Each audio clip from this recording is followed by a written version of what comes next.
Bismillahirrahmanirrahim. Alhamdulillahirrabbilalamin. Wassalatu wassalamu ala Muhammadin wa ala alihi wa sahbihi wa man tabi'ahum bi ihsan ila yaumil amma ba'du. Saya lanjutkan kajian ini, rekaman kedua dari kitab Ibanatul Ahkam Syarah Bulughul Maram, Kitabut Thaharah, Babul Miyah.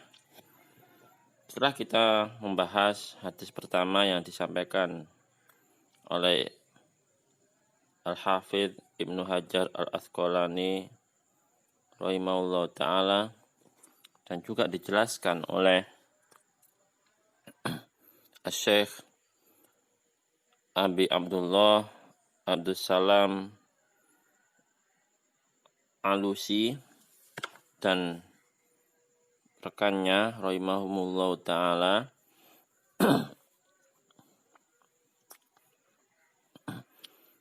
setelah hadis itu saya lanjutkan ya mengenai hadis yang sudah kita dengarkan sebelumnya, bahwasanya hadis tersebut diriwayatkan oleh Abu Hurairah. Kita perlu tahu Abu Hurairah ini adalah sahabat yang meriwayatkan hadis tersebut.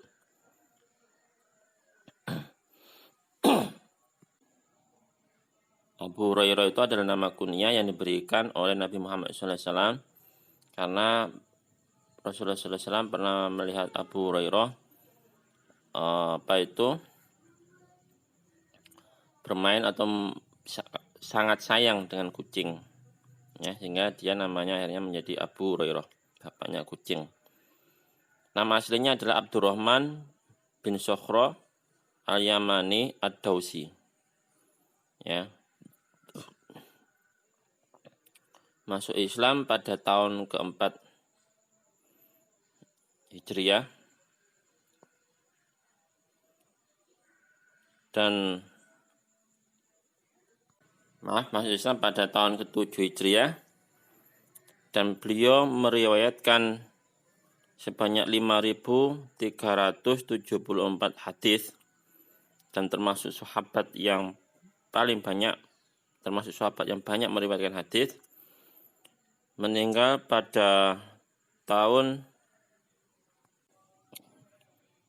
59 Hijriah, yang umurnya beliau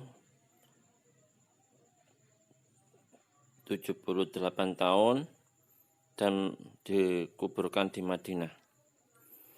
Dan yang mengeluarkan hadis yang sudah kita bahas sebelumnya itu, yaitu hadis tentang air laut, wa tahuru ma'uh wal hillu maitatuh, itu Imam 4, yaitu Abu Dawud, Nasai, Tirmidzi, dan Ibnu Majah. Terus juga di sini dijelaskan oleh Syekh Alusi tentang 4 imam madhab yang insya Allah akan sering kita baca nanti, karena beliau adalah imam 4 madhab yang utama. Yang pertama adalah Malik bin Anas bin Malik bin Anas, ya,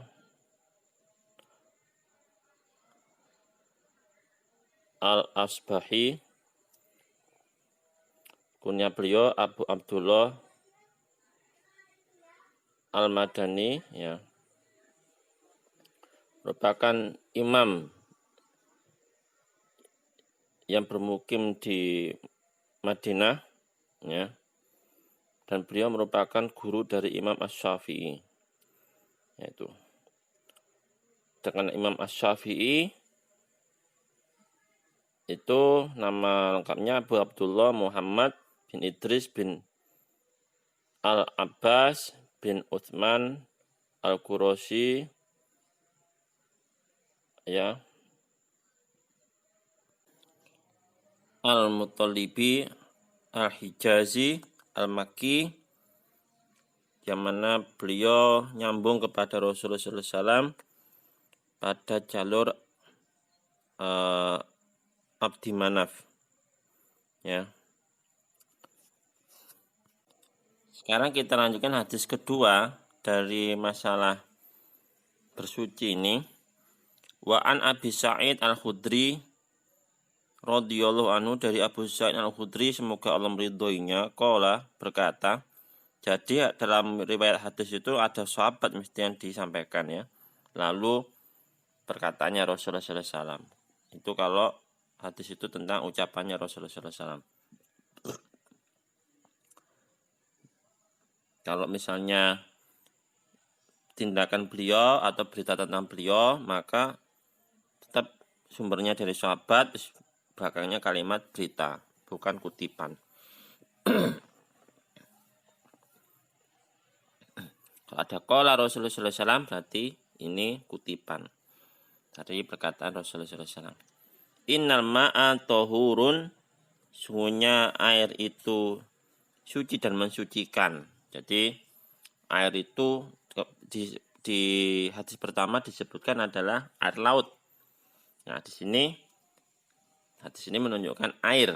Jadi intinya air apapun yang memang asalnya itu dari alam, baik itu air hujan, air sungai, air danau, air laut, ya, air teluk, dan semacamnya, ya, oase itu suci dan mensucikan. Tidak sekedar suci, ya, ada barang itu suci tapi tidak mensucikan. Ya, misalnya air teh itu suci, tapi tidak bisa dibuat mensucikan. Nah, tapi kalau air yang dasarnya itu dari alam itu suci dan mensucikan. Walaupun misalnya air laut rasanya asin, ya. Tapi karena memang dasarnya memang airnya itu asin, ya. Pokoknya selama itu masih dasarnya itu, ya, suci mensucikan. La yunajjisuhu syai'. Tidak ada yang membuatnya najis, ya, sesuatu pun. Tidak ada sesuatu pun yang membuatnya najis. Hadis ini akhrajahu salasa, dikeluarkan oleh Imam 3, wasahu Ahmad, dan disahihkan oleh Imam Ahmad dalam kitab Sahihul Jami' nomor 1925. Ya. Imam 3 itu adalah Abu Dawud, Tirmidzi, dan Nasai, ya. Jadi dalam secara umum makna di hadis ini bahwasanya air itu tidak ada yang membuatnya najis, ya. Dan nanti di penjelasan hadis berikutnya itu ada ukurannya, bagaimana dia tidak bisa jadi najis dan kondisinya bagaimana, ya. Insya Allah akan dibahas di hadis berikutnya. Tapi hadis ini apa istilahnya itu, riwayatnya itu bahwasanya di zaman Rasulullah SAW, ya, di Madinah itu ada namanya bi'r, ya, sumur Budoah, ya. Nah, sumur ini letaknya di daratannya agak rendah. Ketika hujan, nah, air itu mengalir ke sana dan kotoran-kotoran itu masuk ke sana. Baik itu kain bekas haid, ya. Karena kena air hujan tadi, ya. Bahkan bangkai binatang, ya, masuk ke sana, dan ditanyakan bagaimana hukumnya air sumur itu. Dari penjelasan dari Ustadz saya dulu ketika saya belajar ini ada tambahan, yaitu bahwasanya sumur Budoah itu bawahnya itu seperti ada sungainya. Jadi kalau misalnya ini kalaupun ada sampah masuk ke situ, sumur itu tidak akan penuh sampah karena tersapu oleh sungai bawah tanah dari sumur itu. Sehingga air yang di sumur itu tidak najis. Air itu tetap suci dan mensucikan. Karena apa? Nanti warnanya, baunya, rasanya tidak berubah. Ya. Maksud dari tuhur, suci mensucikan tuh, ya, yaitu suci dan mensucikan. Maksud dari tidak ada yang membuatnya najis itu adalah ketika air itu tidak berubah wujudnya dari rasanya, baunya, ya, warnanya, ya.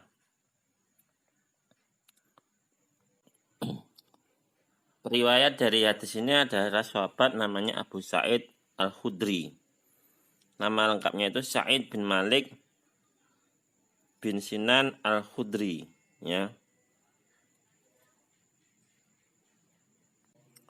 Beliau termasuk ulamanya sahabat, ya, dan meriwayatkan 1170 hadis. Beliau meninggal pada tahun 74 Hijriah. Ya, itu sekian dari penjelasan rekaman kedua dari kajian fikih kita, yang mana kita sampai ke hadis kedua, yaitu hadis yang berbunyi innal ma'a tahurun la yunajjisuhu syai'. Ya, ini adalah sabda Rasulullah SAW. Sungguhnya air itu adalah suci dan mensucikan, tidak ada membuatnya najis sesuatu pun. Itu karena pada saat itu ditanyakan masalah air dari sumur Budoah, ya, yang sudah kita bahas sebelumnya. Insya Allah pada rekaman berikutnya akan kita lanjutkan kajian fikih ini, semoga bermanfaat. Subhanakallahumma bihamdika asyhadu an la ilaha illa anta astaghfiruka wa atubu ilaik. Wassalamualaikum warahmatullahi wabarakatuh.